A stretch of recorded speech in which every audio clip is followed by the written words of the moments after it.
Imagine being born into a world that seemed determined to crush you before you could even walk.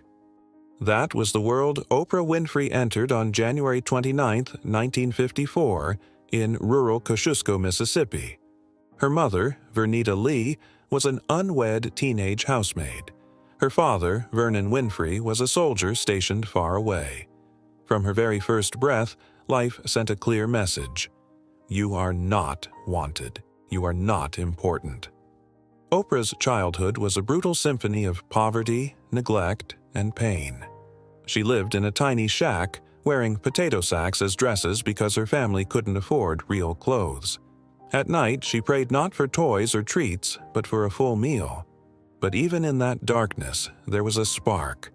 Little Oprah had a fiery intelligence, a booming voice, and a deep hunger, not just for food, but for love, for recognition, for a better life. At age 3, she could already read aloud in church. At age 5, she could recite entire Bible passages from memory. Adults said she was special, but special didn't protect her from cruelty. At just 6 years old, Oprah was sent to live with her mother in the dangerous inner-city projects of Milwaukee. There, her life turned into a nightmare. She suffered years of abuse, physical, emotional, and unspeakably sexual abuse from men she trusted, relatives, family, friends. Oprah kept silent, drowning in shame. At 14 years old, she became pregnant. She gave birth to a premature baby boy, who died shortly after. It should have ended her. It should have crushed her forever.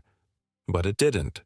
Inside, Oprah was a roar, not a whimper, and that roar was just getting started. After the trauma, Oprah was sent to live with her strict father, Vernon, in Nashville, Tennessee. He demanded discipline. He demanded excellence. And for the first time, someone believed in her potential. Not as a broken girl, but as a future leader. Oprah thrived under structure. She became an honors student, won public speaking contests, and earned a full scholarship to Tennessee State University, a historically black college. Her gift for storytelling, her charisma, her voice, they couldn't be ignored anymore.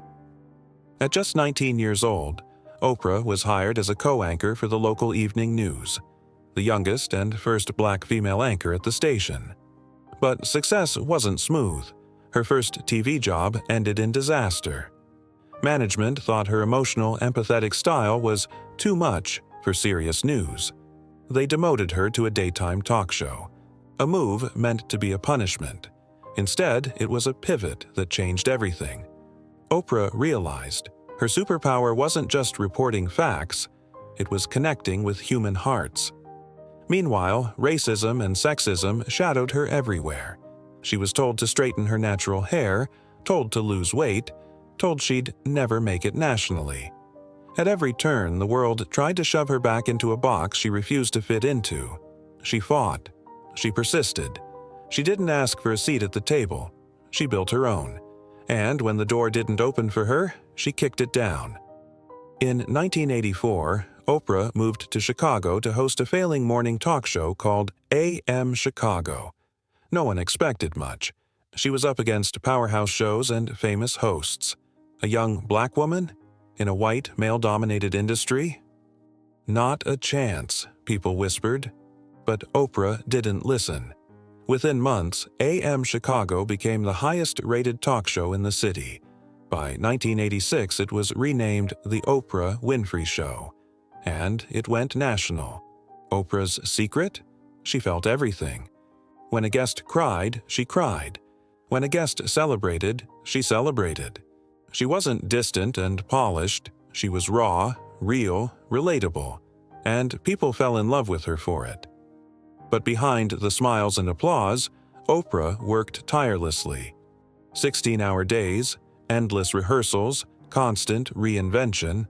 She read obsessively, philosophy, psychology, history, because she believed you cannot lead others unless you constantly evolve yourself.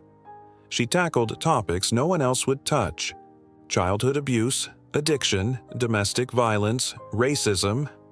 And when she revealed her own childhood trauma publicly, She shattered taboos and gave millions of survivors permission to heal. But Oprah wasn't just content being a host.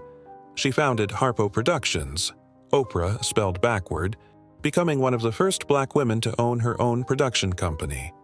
She negotiated for ownership of her show, an unheard-of move, making her one of the most powerful people in entertainment. Books, films, magazines, philanthropy. Oprah's influence exploded in every direction. In 2003, she became the first Black woman billionaire in history. Not because she played it safe, but because she played it authentically. Because she showed the world that your past doesn't define you, your choices do. Today, Oprah Winfrey isn't just a media mogul. She's a symbol, a living proof that you can be beaten down, mocked, rejected, and still rise higher than anyone ever imagined. She created schools in South Africa for disadvantaged girls. She launched the Oprah Winfrey Leadership Academy for girls, giving opportunity where there was once only despair. She helped countless people heal, find hope, and rebuild their lives. Oprah's story teaches us, your past pain is not your prison. Your wounds can become your wisdom. True power lies in authenticity and vulnerability. When asked about her greatest achievement, Oprah said, "My greatest accomplishment is not my wealth or fame. It's that I never became what happened to me." Let that sink in. You are not your circumstances. You are not your failures. You are not your past. You are what you choose to become. If Oprah Winfrey's journey stirred something in your soul today, remember, you are stronger than your past, stronger than your pain, stronger than your doubts. You have a story inside you that can change your life, and maybe the world. Believe in yourself when no one else does. Fight for your dreams when no one else will. Because the truth is, you don't need permission to be extraordinary. You just need courage. Subscribe to this channel for more real stories of unstoppable spirit. Like and share this video to inspire someone who needs to hear this today. And, most importantly, start believing, start building, start becoming, because the next great success story could be yours.